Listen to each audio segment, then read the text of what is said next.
After 12 years of marriage, my husband left me for a younger woman, confident I'd fall apart without him. What he didn't expect, me reclaiming my life, finding strength, and exposing his lies in the most unexpected way. It was a Wednesday morning when it all came crashing down. I had just returned from my yoga class, still feeling the peaceful afterglow of an hour spent in downward dog and warrior poses. I'd come home to find a letter on the kitchen counter, the kind of letter I would have never expected to see. Adam, my husband of 12 years, had never been one to write me letters, unless they were sweet anniversary notes or love letters. But this wasn't one of those. As I unfolded the crisp white paper, the words blurred in front of me. I can't do this anymore. I'm leaving. I don't want this life with you. The rest of the letter was a blur. I couldn't focus. I should have seen it coming, shouldn't I? The signs were subtle, small things at first. A few months ago, he had started working longer hours at the office, often coming home well after I'd already gone to bed. First, I thought nothing of it. He was just a workaholic, always striving to climb the corporate ladder. But then, he started spending more time with friends on weekends. I wasn't invited. It didn't seem unusual at first. Adam and I had always kept our separate hobbies, but something felt off.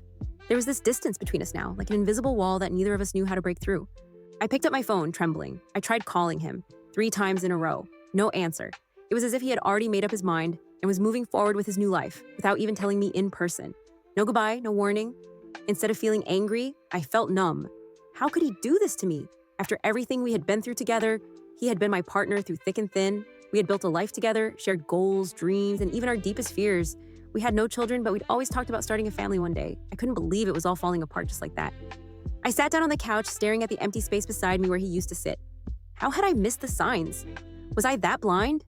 Later that day, I went to work and tried to focus, but my mind kept wandering back to the letter. It was like a knot tightening in my chest. During my lunch break, I texted Adam, asking him to meet me after work so we could talk. I didn't want to believe that this was happening. There had to be some explanation. Maybe he was just stressed. Maybe he was going through something. I just needed to hear it from him.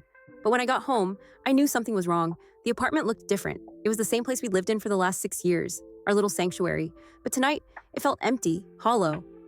I was cleaning the kitchen, trying to distract myself, when I noticed the small things. His watch, the expensive cologne, the gym clothes he'd left behind, things I had never paid attention to before.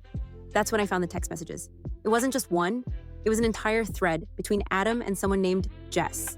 The messages were full of inside jokes, late-night plans, and flirty exchanges. The last one made my heart stop. I can't wait to move in with you this weekend. We can finally start our life together. I felt like I was suffocating. This wasn't just some office fling. This was serious. He was already planning to leave me for her, and I had been completely blind to it. I picked up the phone, dialing Adam's number again. This time, he picked up on the first ring. "Where are you?" I asked, my voice shaking. "I'm with Jess," he replied, his tone flat and distant. "I'm moving in with her. This isn't working anymore.